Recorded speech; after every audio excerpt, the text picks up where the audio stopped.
पाहताय महाराष्ट्रातील सर्वात जलद news network Maharashtra police news 24। Patas येथे भीमा साखर कारखान्याच्या बग्यासला आग, आगीत ट्रक जळून खाक। पाटस येथील भीमा पाटस सहकारी साखर कारखान्याच्या बग्यासला सोमवार दिनांक 30 रोजी सकाळी सुमारे 10:15 ते 10:30 दरम्यान अचानक आग लागल्याची घटना घडली।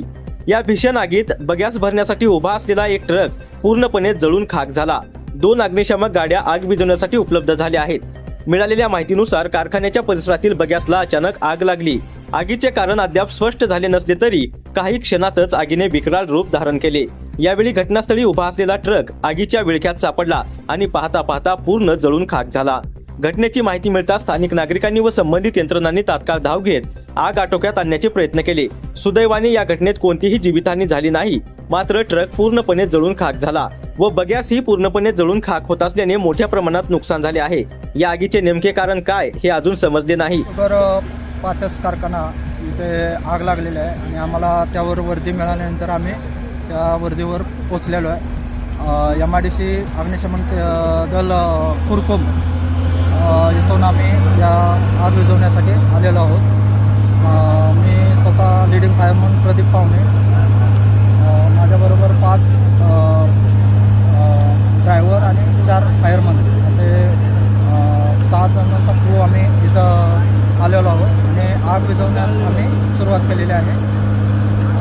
आग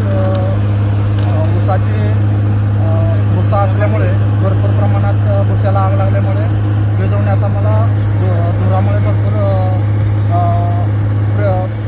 अथक परिश्रम करावं लागत आहे।